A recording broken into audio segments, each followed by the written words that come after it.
Hello, you're listening to Don't Listen to This, a podcast all about the 1,001 albums to listen to before you die, or allegedly should. I'm joined by a very, very special guest today. Most of the guests I've recorded with so far have been people I'm friends with or people I've known for years, and this is the first time I've actually got a big person involved in music. And I don't mean to beat you up, I'm not blowing smoke. But I'm joined by Michael J. McEvoy, who is a composer, multi-instrumentalist. You did the soundtrack to Finding Your Feet, which is a great Timothy Spall movie from a couple of years back. Yep, that's true. Yep, one of the many different things I've done to pay the bills over the years. The things we do to pay bills. Yeah, Yeah. I'm not complaining. That's for sure. No, that was a great film to work on, and wonderful director. Richard Loncray was great. But it's yeah, it's an absolute pleasure to have you on here to talk about. Thank you. Arguably one of the best albums in the book, if critical consensus is to go anything by. Kind of Blue by Miles Davis. A huge album. But before we dive into that and get talking about the history of jazz, I imagine, because quite a lot of that stems from Kind of Blue. What have you been listening to recently? What's been on your record player, on your shuffle? What have you had going?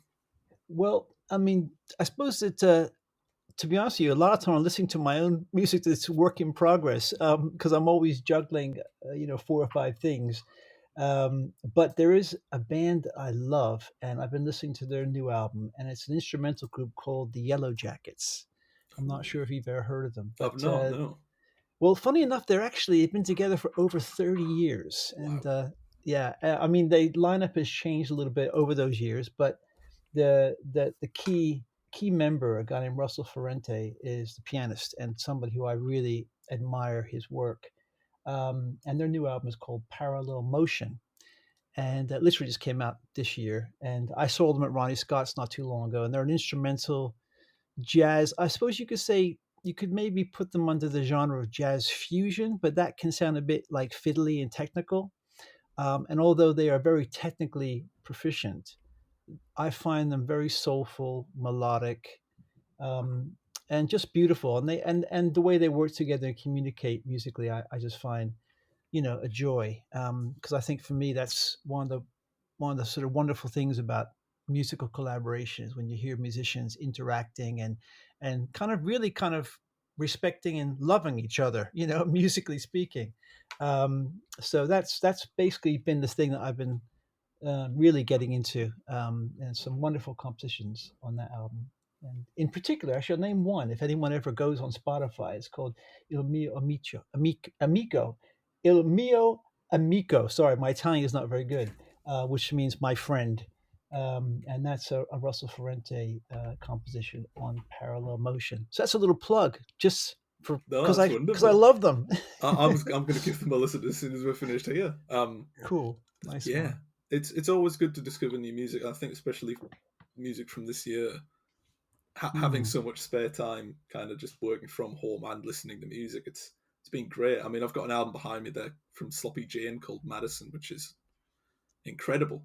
Cool. I saw them open a couple months back in Manchester, which was just wonderful.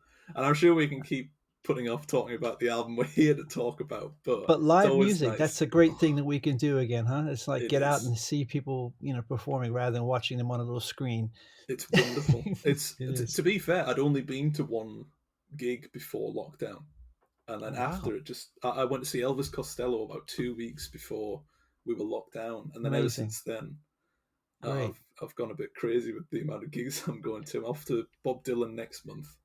But there's just too many gigs going on. I had to skip Don McLean because obviously people might be wondering if they're watching this why I've only got one side of the headset on. It's because I've burst my eardrum, which does make listening to music quite difficult. I've struggled on through manfully as ever. Well, you can look after your ears, man. I mean, that's something that we don't want to lose our hearing. That's for sure. No. I mean, the doctor's advice was essentially stop listening to music so loudly and take a bit of paracetamol, which I've done. So, hopefully. God willing, my hearing might return. The body will repair itself, hopefully. Of course, yeah. Well, I don't know. I feel old. But oh, come on, man, you're young. Wait till you get to my age. Oh, But I anyway, so yeah, suppose I've got a bow, you know, with an insert from the book, which is this hefty little thing, which when reading once I did drop on my nose. It does hurt. that's a big book. It's huge, and they keep re-releasing it because they keep adding new albums. But I've covered those as well. There's thousands. But just a few notes before um, I read it out, essentially, which is an Great. extract that explains kind of Blue for us. Um, I'm very glad that I've got you here for this episode because a lot of musical jargon I don't understand. I Mm-hmm. studied music very briefly, and I've got a guitar in that corner that I can't play, and that is Mm-hmm. the essentially the musical knowledge that I have from a technical standpoint. Well, But in it's my never too notes, late. It's never it's too never late. too late. Yeah, that's No, no, right. of course not. But Kind of Blue, 1959, Miles Davis. Its genre is modal jazz, and I've written here that it utilizes musical modes as harmonic framework over traditionally used chord progressions. I understand that as a sentence. Mm-hmm. The actual context of it, I assume, needs a In bit of terms of explaining. Yes, modal, yeah, in we'll terms of get to modal, that because that's an perfect. important element to Um, this album. Yeah. and those involved with the album, which is just incredible to read this list of 5 names: Miles Davis, Bill Evans, Paul Chambers, Jimmy Cobb, and John Coltrane. And they came together and created what is still the best-selling jazz album of all time, which is monumental. It's a tremendous feat, and I'm sure we'll talk about the success of Kind of Blue as sort Mm-hmm. of a legacy album, essentially. But I Mm-hmm. will read out the absolute butchering that the book often gives these albums. I actually know this one isn't too bad. It's not as bad as the Arctic Monkeys one from an episode in the future. Um, so it reads: Sometimes an album's hype becomes all too stifling. Easy epithets such as classic, groundbreaking, and milestone are all too lazily tossed around, and in their midst we lose sight of the original material's worth. Thankfully, Kind of Blue comes with no such critical health warning. It is a genre defining moment in 20th century music. Since 1955, Davis had played with saxophonist John Coltrane, and the following year saw Davis's group honing the sound before arriving at Kind of Blue. Recorded at Columbia's 30th Street studio in New York, the 5 tracks were laid in 9 hours over 2 sessions, a time frame all the more remarkable for the band never encountered the pieces before.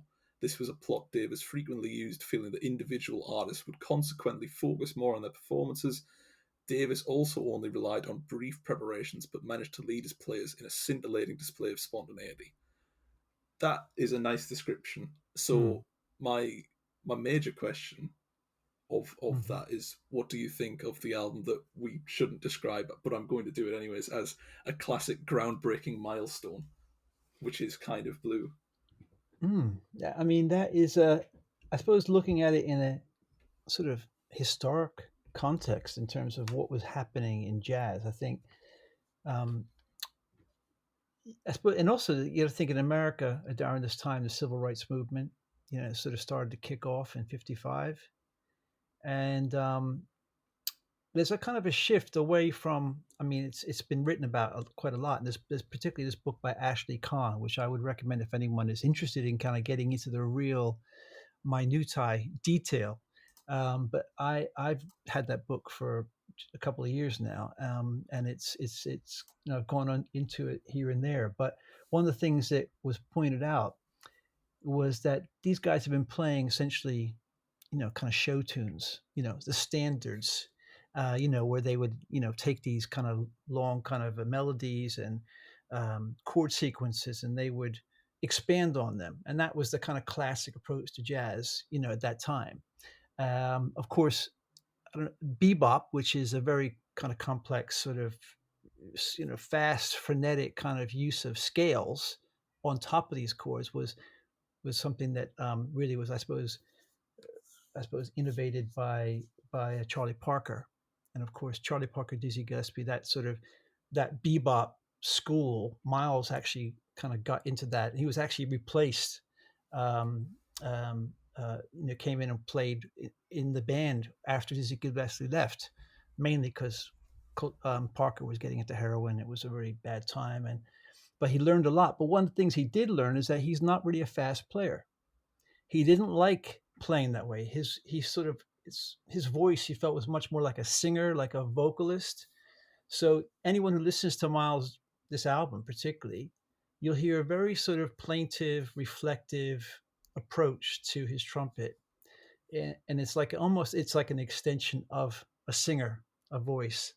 And the other thing about kind of Blue, which was quite revolutionary, is the fact that, which you've already talked about, the spontaneity in that brief reading. Miles came in with very kind of vague sketches, really vague ideas, and they were very simple. They're essentially, a couple of them were just blues structures. Like a 1-4-5 sequence with a twist, and so that gave a lot of room to the players to essentially just kind of be interesting within a simple form rather than have to concentrate on complex notated parts. So it was much more like, I suppose, a collaborative listening session. They had to really work together and not have to worry so much about complex changes and intense melodies that they had to play together, which is what a lot of bebop is. So I think, going back to the thing of description of the modal, there's another element to do with modal, which is essentially, a mode is just a scale, like the major scale, like do, re, mi, fa, sol, la, ti, do. That's the Ionian scale. That's like your basic major scale. Now, in a mode, what you can do is, if you put a different bass note under that scale, i.e., not the root note. I mean, it's like most bass players are playing a root note. So if you're playing like a C major scale, the bass player would play C, a low C. But if you play the C major scale, for instance, and you put a D in the bass, it changes the whole feeling of the scale. So that's what a mode is. Essentially, there are going to be 7 basic modes where you shift the bass note onto any one of those notes within that scale. So you keep the scale the same notes. C major scale would be C, D, E, F, G, A, B.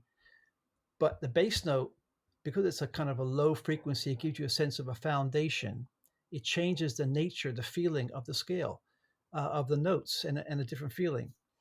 An example, if anyone was listening to the track called Flamenco Sketches, there's a few different, that's on the album, a few different modes are used in that. And basically, there's one that's called the Phrygian mode, and it's kind of almost a Spanish feeling.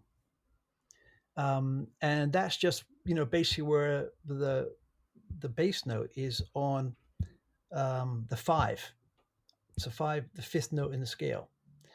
And so basically, that is what a mode or modal playing is. It keeps everything simple structurally, whereas opposed to like where essentially most show tunes are in one key, the scale will be the same almost throughout, and maybe there'll be an accidental here and there. And most pop songs are all written in one key, one scale. But he would, in this album, he might shift from one to the next. Like, for instance, in So What, it shifts up what's called a semitone, a half step. So, like, da-da, da-da, that's the main riff, right? Then it goes, da-da, da-da, that's just up a half step. The whole thing shifts up. So you get a sense of moving forward. So, Miles kind of incorporated these very simple little devices, little modifications to kind of take it away from the basic blues structure or just one modal foundation, to give it some interest and give the players something to kind of reach for. So I don't know if that helps any kind of the technical kind of theoretical that helps explanations. so much, because I also listened to obviously I did a bit of sort of listening around Miles Davis, because apart from this and a couple of other albums he'd had in the book, I'd not really listened to much Miles Davis. Mm-hmm. But then the past few weeks, I've just kind of been on a spiral of listening to as much as I can get my hands on. And I ended up listening to Relaxing with the Miles Davis Quintet and Milestones as well. And it's difficult to, from my perspective anyway, not knowing much about modal changes and what you've just described so brilliantly there. And from that description you've just given, for me, it's just clicked everything into place, and it's that makes so much more sense than me going, and then it goes a bit faster or goes a bit slower. It's clicking in my mind now, and it's sort of for me it places kind of Blue in the technical elements. It places them a lot firmer than I'd first envisaged, because obviously it's one thing to say this is a great album, this is a great jazz album, it's got all the right components there. It's another thing to understand why it works and how it works, really. I do think that really increases the joy you can get from Kind of Blue, is understanding how it comes together, why the modes change, why it shifts up, and that explanation really helped. Thank you. No, that's great. I mean, there's something probably just. I mean, it's interesting what you're saying about like having a a bit of an understanding about the modals thing. But I suppose this is the question. I suppose I would throw back to you. What when you listen to it, what is the feeling it gives you? What is the sort of sense of space it creates? I'm really glad you asked that, because I've been trying to figure that out myself the past few days. A lot of jazz for me, it really does relax my mind. I'm not sure if that makes sense, because quite a lot of the work that Miles Davis did and the stuff I listened to was, not exactly slow and methodical. It was quite, not manic, but it was very improvised. It was very emotional. It was very engaged with the time and space of other musicians, and it creates this real great cacophony. But in that, there is a real sort of, I think the relaxation comes from understanding that this is sort of completely off the hook. This is something that they are creating together for the very first time, putting it to print, essentially. And it's relaxing to see how creative people can be in such a sudden situation.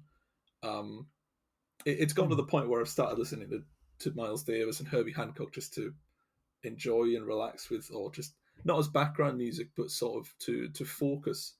It's really nice to use jazz as a focusing mechanism, essentially.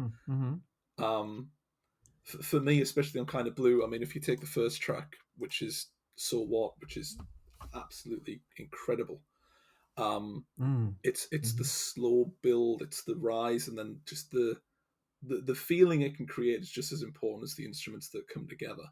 And for me, a lot of that comes from the playing abilities, the sort of the showmanship, essentially.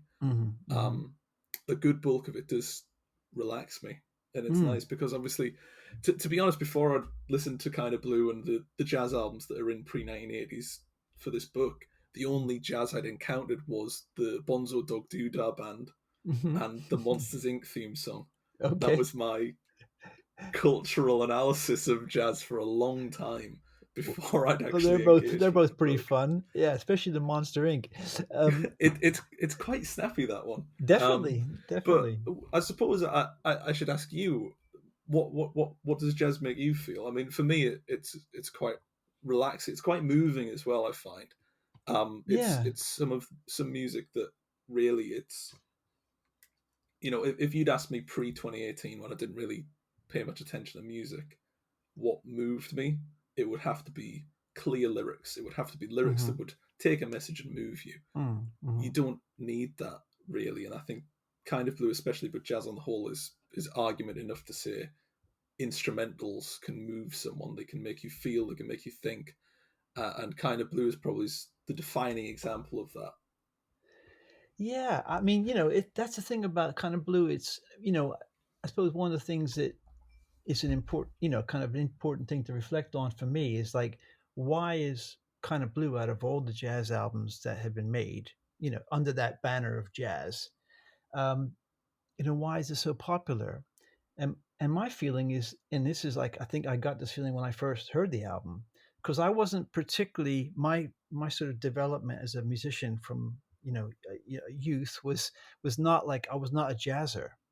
I started by loving kind of really heavy rock and stuff like that, and the era I grew up was, when I was kind of sort of, I suppose, in secondary school, was the mid 70s to the late 70s. And there was punk came out, and it was like I was into rock, and then I got into funk, and so my journey to jazz was after kind of being very into sort of songwriting and so and actually, if anything, I would say that this jazz album was the one that really got me into jazz because it was so. I mean, I hate to use the word accessible, but that's kind of how I felt. It was not like frenetic. It wasn't so frenetic. It wasn't so complex. It wasn't so the virtuosity in it was not overwhelming. I could actually listen through the threads of the solos, and it was clear that these musicians were fantastic and they could play, but the music and the atmosphere of it basically being quite slow and meditative. To be honest with you, it became my Sunday afternoon album for a while. And also, I have to credit my wife because she actually was the one who introduced me to it. She has exquisite taste, and she was the one who told me, "Hey, Shabby, you should hear because at the time I was into a lot of jazz funk. I was into people like Earth, Wind and Fire, or I was kind of getting into. I mean, at the time it was like off the wall. Michael Jackson was kind of 79. And it was kind of for me it was like the era of where great musicians were making records, and it was right before the drum machine electronics really took off in a kind of way that basically I suppose democratized music making to a degree. um, but yeah, so I think that is what makes this unique is its accessibility, its sort of simplicity, its kind of meditative quality that I think you could put it on as a consistency from every track. You can play the whole album and not feel like anything jarring or throws you off kilter. Yeah, so it's I think that's one reason why I think it's become so popular, over the Yeah, years. absolutely. It's what you mentioned right at the very end there. It's one of those albums that you can put on, you will not notice that it's actually moved on to the next track. It just flows so well, Mm, and mm, it's a real rarity that you can find albums like that where the pacing is just right to there is a noticeable change, but you can't tell if you're just listening, mm, and it just moves on so perfectly. It mhm, really is just fantastic, and it's, I suppose, to briefly compare it to something like In a Silent Way, which is mhm, I found it a lot more sinister, even mhm, in mhm, the octaves it uses and the modes and the changes it makes. It's a very different album, and I can see why Kind of Blue is sort of notable for being the entry point for a lot of people for Miles Davis, because mm, when you dig a little deeper into his discography, you do get a great variety mm. of sort of layered and more. I don't think experimental is the right word, but sort of real differences to what Kind of Yeah, Blue accomplished. he's evolving all the time. Yeah, Yes, absolutely. absolutely.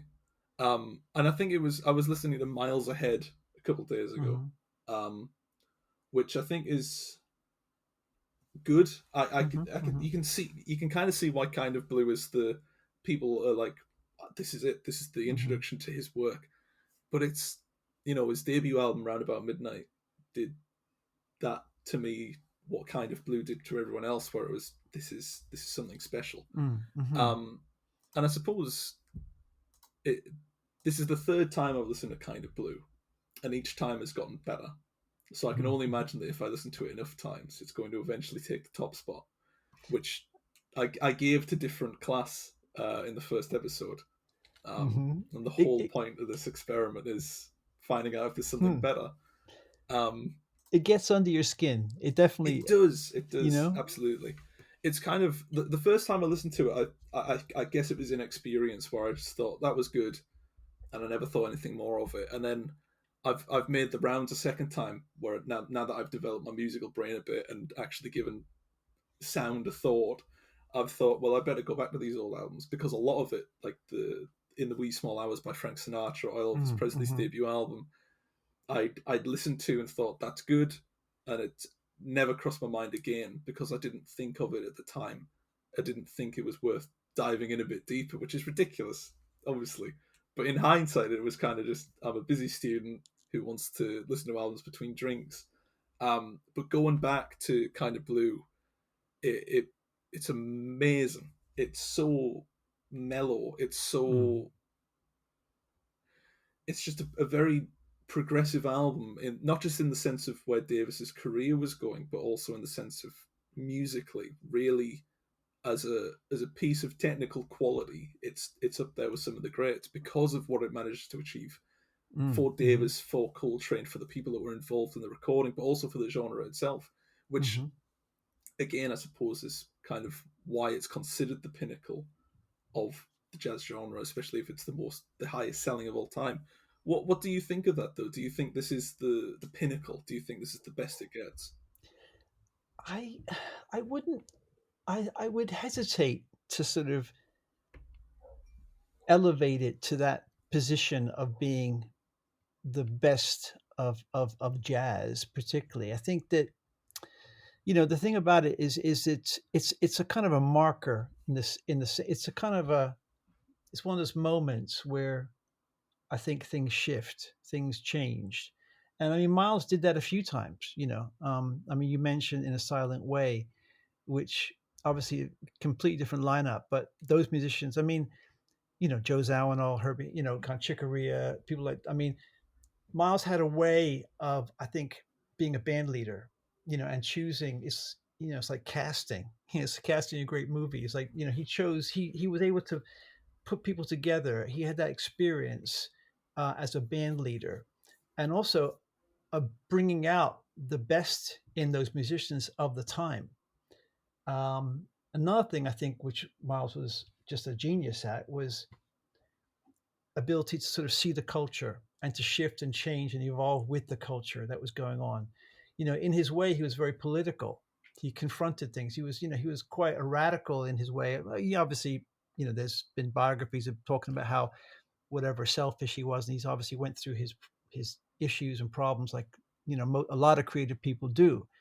Um, but I think that this point. I mean, one thing I was going to mention is that like his album, um, the big band, the Birth of the Cool album, which actually was going to be my replacement album, but it's not really a replacement Oh, album. But I'll just touch on that. That had only come out in 1957. However, he had recorded that in 49, 1950. So, so he recorded that 10 years before. And during that 10-year period from 1950 on to when he did this, he was hanging out with a guy named George Russell.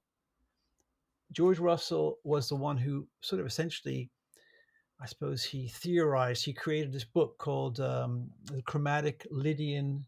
I have it right here. What is this? It's yeah, Chromatic Lydian. Hold on one moment. Let me grab it because yeah, no worries. I'll entertain people because I'm terrible at video editing, and this will just stay in. it's not a book that really is probably for anyone. It's a theoretical kind of book about scales and it's about tonal organization, and it's about modes. It's about how do you work with modes. And what he did was he sort of looked at what is called the harmonic series, and he started it from a different position in the keyboard. Um, I mean, if you know what a keyboard looks like, it has the black and white notes. So any musicians out there, or anyone who could put a keyboard in front of them would see that if you play all the white notes from C to C, that's the kind of C major scale, and it's also the A minor scale if you start from A to A. But if you start the white notes from F, what happens is you have an interval when you get to the fourth note, which is called it's a sharpened fourth or augmented fourth, and that is the Lydian mode. And that, if I was to sing it, go da da da da da da da da da da da, as opposed to da da da da. So I know hopefully I'm going off on a bit of a No, no, tangent no. here, It's but good, yeah. but but George and Miles, we were kind of hanging out a lot together, and that had a big influence on Miles sort of kind of embracing this modal thing.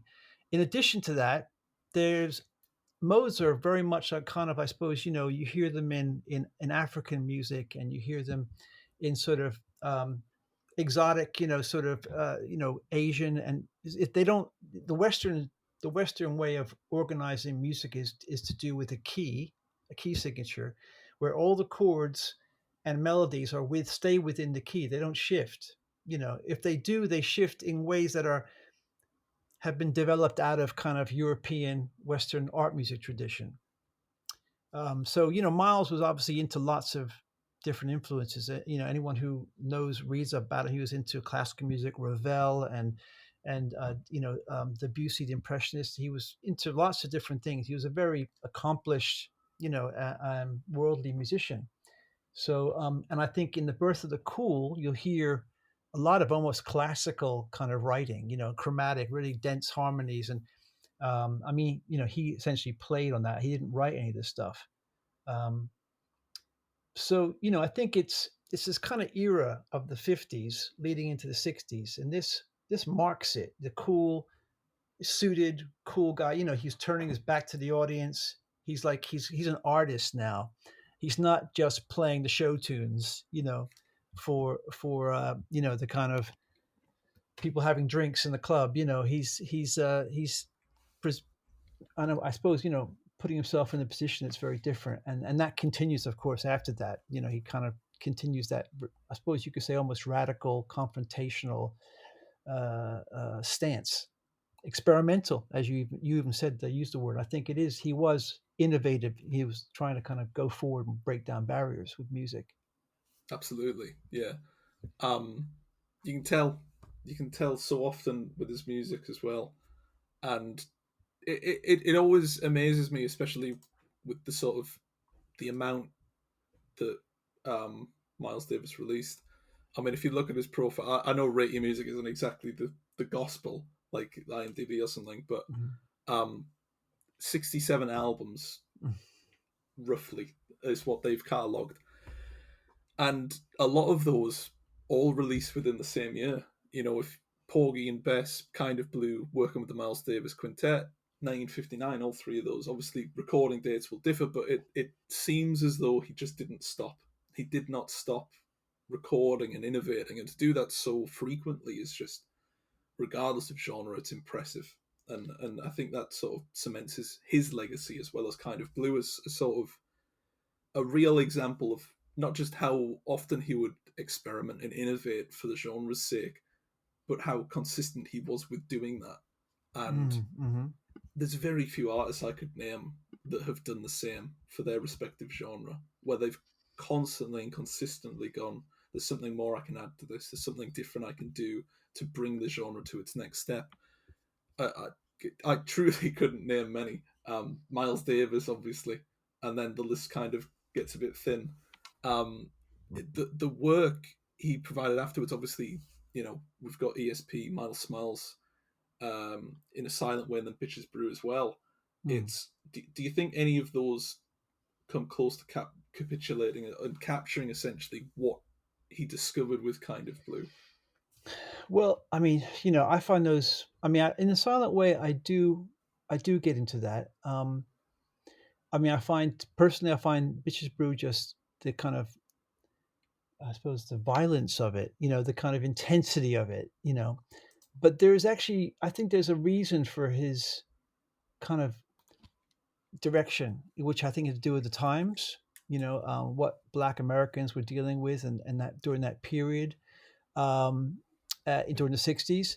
And there's actually something I only, discovered recently when I was reading this book in more detail in preparation for this, which was an event that occurred just after the kind of release of this album, and Miles had been, gigging.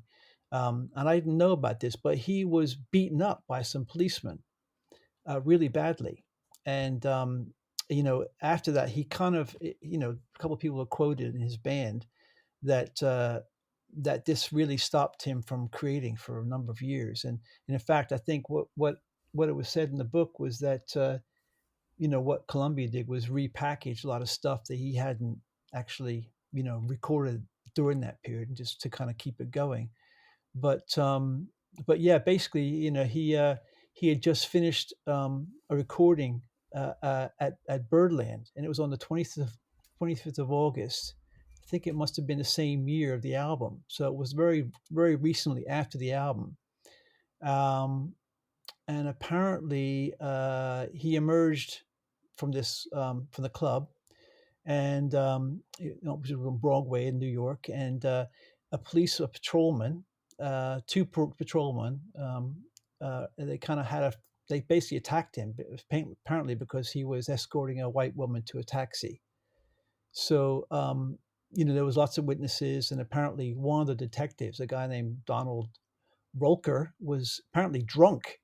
So it's like apparently that really kind of affected him pretty badly. And then I mean, I'm making assumptions here, but if that happened to someone like Miles Davis at that point, how would you feel, about the world, and how would you feel about, the kind of your position, in the society you live in. So apparently, he didn't really get back into his creative stride until like 1964. So it took a while. Had quite a traumatic effect on him. So that's the thing. I think I look at music often. I mean, music is a sign of the times, isn't it?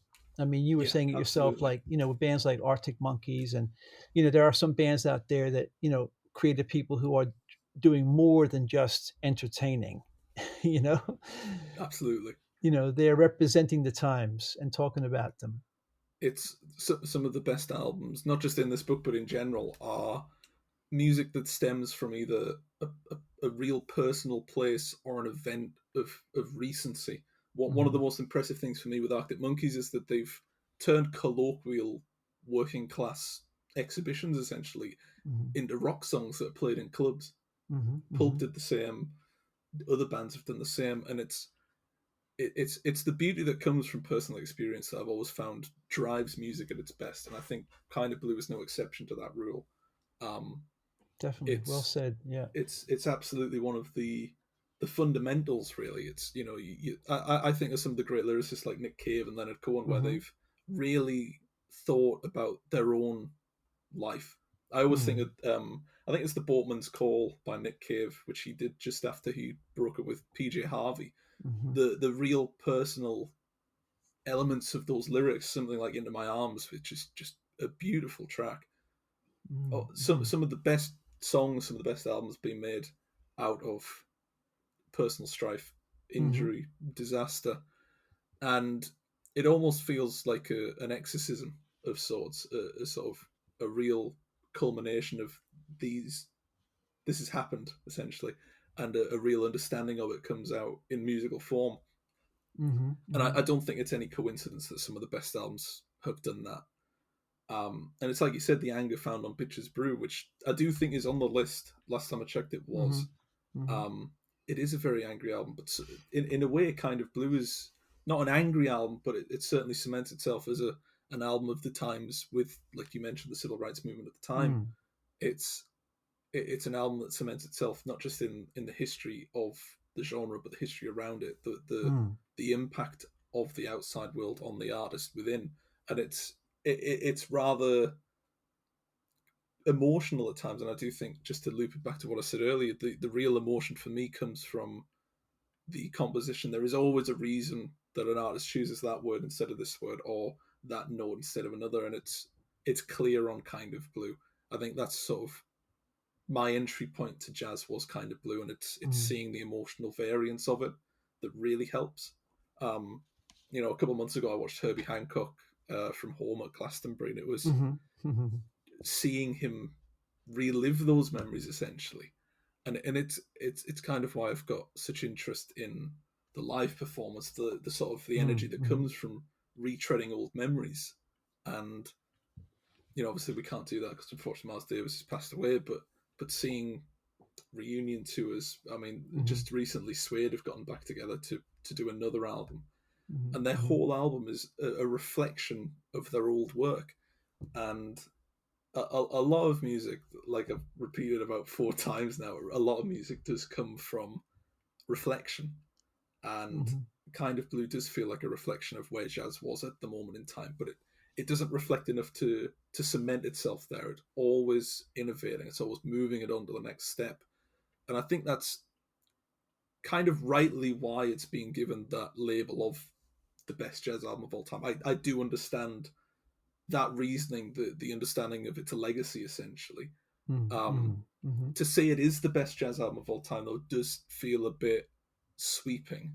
It does feel a bit not misrepresentative, but a lack of understanding for the other albums of the time and the other musicians of the time, some of which worked on Kind of Blue as well.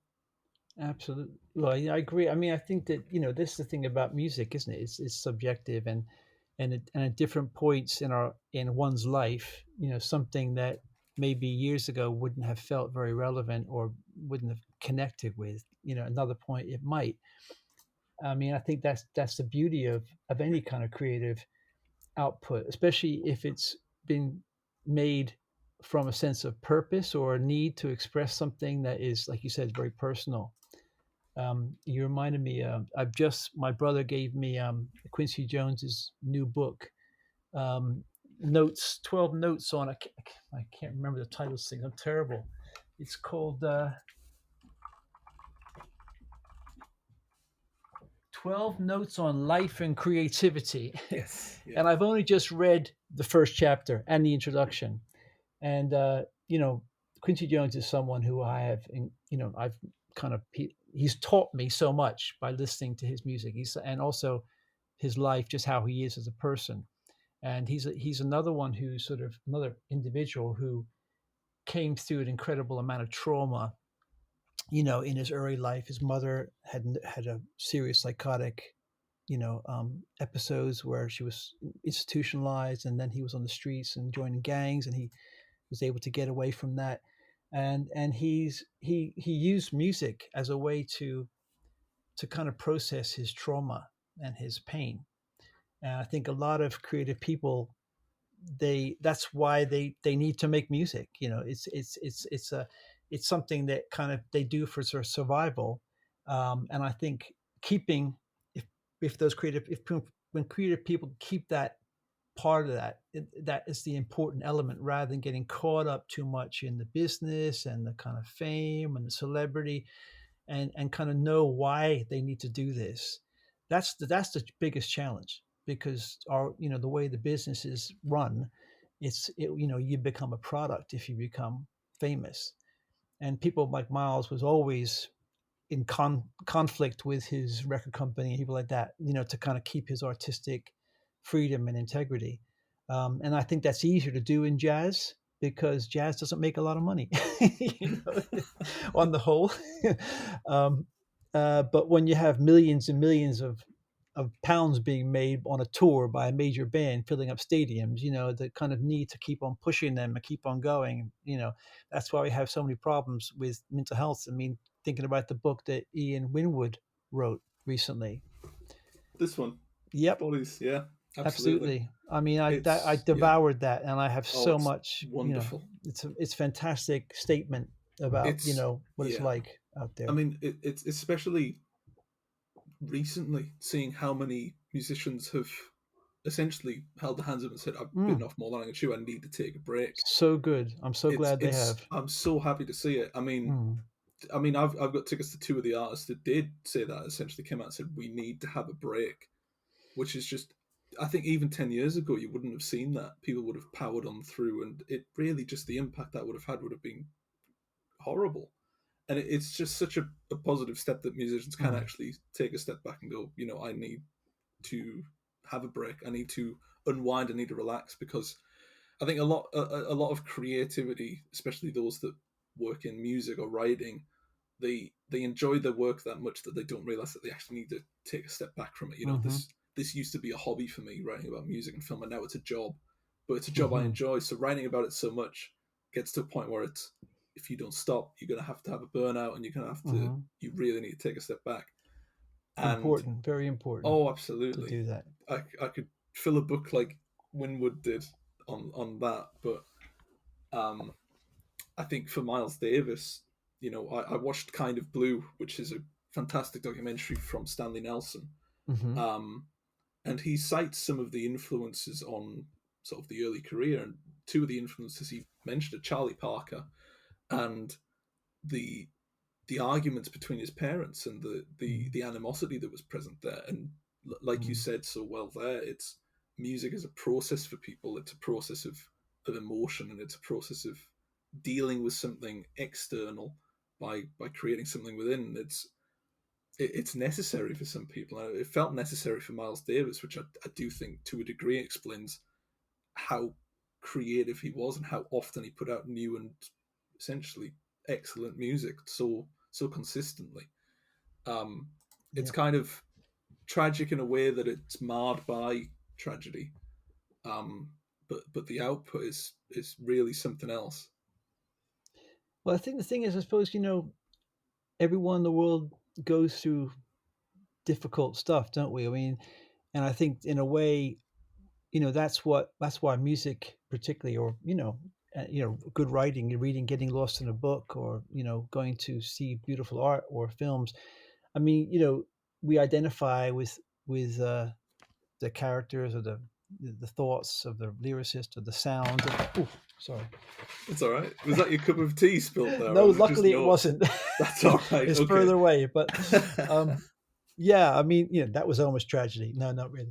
But that everyone has these. Life is going to throw challenges at everyone in different ways. But I think that's when whatever reason musicians or people, creative people, can make things that give people some distraction, some solace, some pleasure, some identification. And thankfully, I mean, that's what I love. Music, I love listening to music, I love music process, and the collaborative aspect of working with people in a musical scenario is also such a wonderful way of connecting with people and really kind of having that close relation.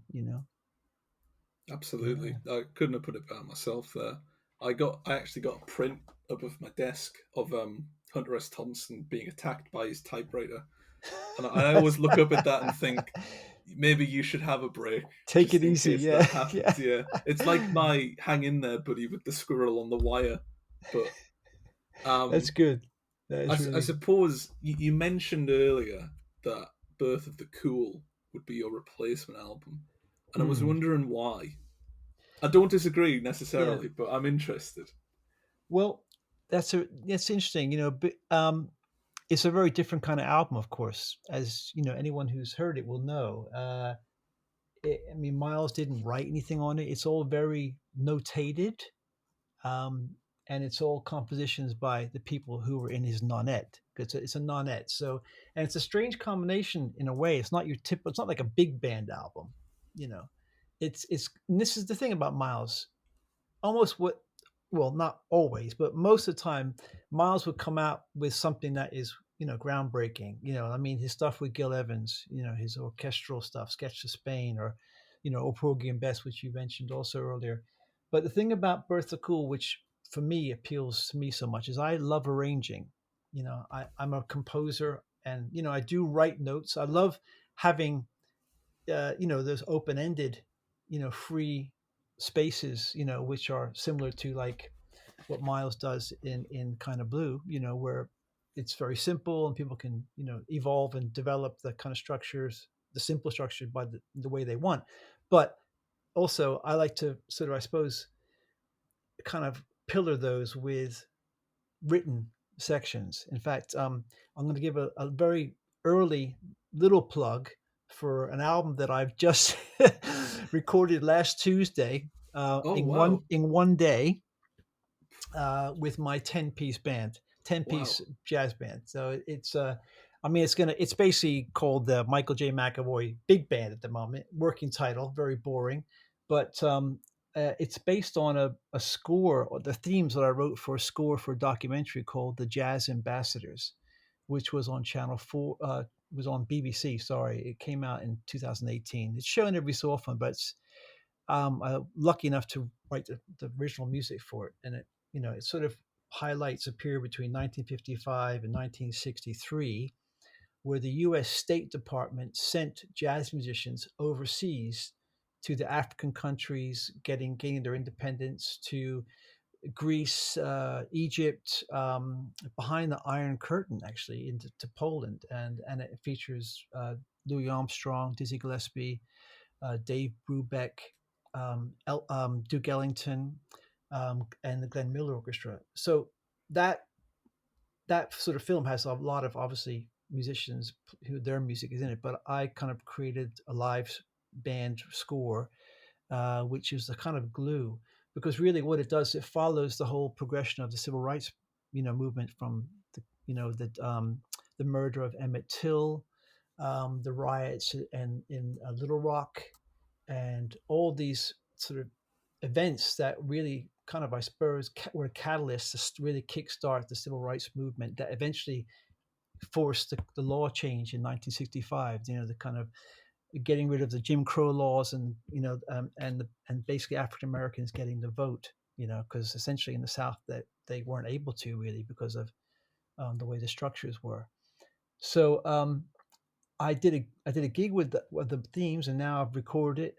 It's a self-funded album, because I believe in it, and I have some amazing British jazz musicians, all great, amazing guys, and they're all guys. Unfortunately, I would have had some women musicians as well, but and so far these are the guys I've known over many many years. But yeah, so I kind of, the sort of Birth of the Cool is just most beautiful arranging. It's the writing, and the kind of sort of harmonic structures, and kind of are put together so beautifully, and this instrumentation. So anyone who loves, I suppose, not big band, frenetic big band, but more melodic, beautiful, harmonic, almost classical. I would say I would compare it more to a certain kind of classical approach. This is the thing, the innovations of that Miles Davis would embark on. So sorry, long-winded plug. Brilliant. No, no. I was actually Um, going to plug something else you did, which I stumbled on while I was making notes, which is there's a performance of you doing When I Get My Wings on YouTube, which I watched a couple of days ago. It's oh, phenomenal. cool. I'm going to put a link in the bio so people can Oh, watch that because nice it is one. superb. Oh, Um, brilliant. Well, that album oh, actually is found on Spotify and Apple Music, called "The Long Way Home." But yeah, perfect. but yeah, Brilliant. great. So, would you say Birth of the Cool? Are we replacing Kind of Blue with Birth of the Cool for this I mean, yeah, updated? we're gonna replace it. I'm not, We they're can very. replace it with one of your albums if you like instead. No, no, I don't. I think I would recommend Birth of the Cool first, but Yeah. obviously, please, anyone who wants to hear that album. In fact, you can find it on Bandcamp as well, which Oh, is perfect. my album as well. And, so, yeah, I mean, I love jazz, but I love all kinds of music. I mean, I think that's the thing about jazz, which is interesting. Just a sort of one last thing, I think I would mind saying about how Yeah. jazz is such a vast, kind of, it's like saying rock, or Yeah. and even rock. I mean, how you can subdivide rock into indie rock, or heavy rock, or rock metal, and in the same way with jazz, it can be jazz fusion, it can be jazz funk, it can be bebop, it can be big band. So it's hard to kind of, I suppose, it's really about the individual artist, isn't it? A lot of time, do Yeah. you like that individual? Do you think that does that their voice resonate with you? That's the thing. It because music's so subjective. It's very hard to detach yourself from a very emotional opinion when on something. Me saying Mhm. Different Class is the best album of all time. That's just fact. That's not emotional. That's just cemented in the lyrics of history. But there are certain albums that just kind of, regardless of emotional attachment or lack of, it has to be said that it is something that is monumentally different. It's something that has created something new. Mm. Um, Mhm. Good point. something like Unknown Pleasures or Nevermind, and those are two albums specifically I Mhm, brought up mhm. because I know my friends don't like them. Hmm. Those are two albums that arguably have created a new genre of music, whether it's Hmm. Joy Division branching off into this great new unknown of a researched indie, or Nirvana with the essentially the highlight of grunge. Mm, It's mhm. regardless of your opinion towards that genre and how you feel about it. There's no denying the explosion of it. There is no denying the quality within. And I think, like you said, it's just such a jazz is such a broad term. Rock is such a broad term. I remember a couple of years ago reading up people saying there's no more guitar music. So what does that even mean? What is Yeah. guitar music? But I do agree. I think Kind of Blue is where you need to start, and Birth of the Cool is where you end up going. Essentially, there are so many great pieces from Miles Davis, and it's always just a treat to see who he's collaborating with, because then you Mm-hmm. go down that avenue of, well, what did they do by themselves or with other collaborators, and then Mm-hmm. you spiral and you go out of control because it's such a broad range. But Birth of the Yeah, I Cool, mean, yeah, look, yeah, you're Publicity absolutely. is John fantastic. Coltrane, Yeah. where John Coltrane just went off, for the next few years, and made some of the most amazing music, Love Supreme, whatever. But one thing that you just said there, which I really appreciate, is when you're saying about how, what was it? My thought just went right out of my head, but it was about changes. Yeah, when a Yeah. certain record comes up, like Nevermind, and you're absolutely right. It can change the culture. It Yes. has an impact. That really kind of marks a period in time, and it can influence so many other groups and bands. And it's also a reaction to the culture of the times, the sort of Oh, absolutely. nihilistic Yeah. kind of thing. So yeah, that was a really good point that you made, and yeah, you're absolutely right. It's a brave and it's tough, difficult thing to Yeah. know how it happens. Who does it? How Yeah. how that person got to that place. It's kind of terrifying on my perspective as well, because I review a lot of albums, and I've essentially got to decide there and then, as soon as something comes out, is this going to be as impactful as the next big thing? And I don't know. It's rude of me to say whether it is or not, but I have to. Um, it's kind of like Interesting. the music that comes out this year, stuff from Yard Act and Wet Leg, phenomenal. It's Hmm. for me, it's groundbreaking. For someone else, it could mean nothing, and we won't know until 10, 15 years in the future whether or not it's actually had some form of impact. It's That's difficult. Yeah, that's a it is challenge. it's tricky, because my favorite genre is probably Britpop, which is just such a non-genre to begin with. It is basically just the rock or jazz equivalent of British music, was essentially the tag for it. Hmm. Um, but Hmm. the albums that have influenced people from that era are not the best. Stuff like Oasis of What's the Story, Modern Glory, and the Hmm. essential clones that have followed Hmm. are not good examples of what that genre can do, or they Hmm. allegedly should do. And it essentially it becomes a nest of wires, and having to unpick that and articulate why the genre is good despite not influencing anything particularly of merit afterwards. It's a disaster. But you Hmm. can't have that with Miles Davis, because his influence is so cemented and grounded, not just in the artists that followed, but the genre itself. That we can at least say, it's enough times passed for us to say Miles Davis had an influence. We don't Well, know if Sam Fender will or not. well, yeah, it's the thing. Time will tell, isn't it? It's difficult. Absolutely. It's. I mean, I can't remember at the time. I don't think Miles. The people at Columbia, they didn't really know what they had. Yeah. It's one of those things. Is it? Can't. It's hard to know why something takes off like that. It's like Sergeant Pepper's. Yeah. or certain albums that really it's maybe technology has something to do it, maybe it's historical events, it's very difficult. LSD maybe with like Yeah. Sergeant Pepper's. I don't know, it's um, The two big examples, I guess, are Donny Emerson and Queen, with Bohemian Rhapsody with Queen, and then Donny mm, Emerson, their first album, which was 20 years later, was picked up. It's it is a matter of right place, right time for a lot of these things, mm. regarding their influence. But at least we've secured Miles Davis. That's one of the earliest in the book. We know that that's made an impact, I chose because a real easy one. you did, honestly. It was, it was getting a bit shaky when we had to talk about Arctic Monkeys, which is in a couple episodes' time, because I've worked out the recording system so well. But Well, understanding the I think influence of a they're modern great. album, I mean, for me, they're great. as an older guy who's been around the block a little bit, who grew up really with the Beatles and the Stones, Yeah, I think Arctic Monkeys, when they came out, I love the stuff what they were doing. I thought it was very original. It's like yeah, had northern England kind of vibe, yeah, and yeah. just all that was very fresh, and his lyrics were just spot on, Oh yeah. and so yeah, so yeah, definitely a lot of respect for that. As someone who pre-ordered the new album just to get pre-sale ticket access and ended up with no tickets, very Oh. disappointing day for me. But Oh shoot! You had to ah, go. what can you do? It's I can't complain. I've got Suede next year, so that'll do a lot of heavy lifting. That's But cool. Hopefully your ears will be repaired by then as well. hopefully, yeah. Yeah, you got to take care of them.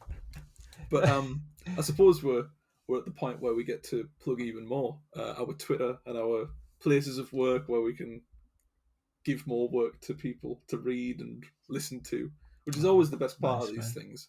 Wow. Because I had to make a list to remember Uh-huh. where I started writing for. But if you really want to keep up to date with what I'm doing, you can follow me on Twitter at Ewan Gleadow, EWANGLEADOW. I don't know why I bother spelling it out. It's running across the screen now if I've edited this correctly. But you can also find my writing on Cult Following, Narc Magazine, Any Volume, Clapper, Daily Star, Newcastle World, and there's a couple other places that I'm sure you'll be able to find of your own volition. Sometimes I Google my name to see what comes up, and it turns out I've been listed as a source on a Bob Dylan song. So Wow. you never know. You never know what comes up these Excellent. days. But feel free to plug away. More albums, Twitter, Facebook, anything you like. Definitely will.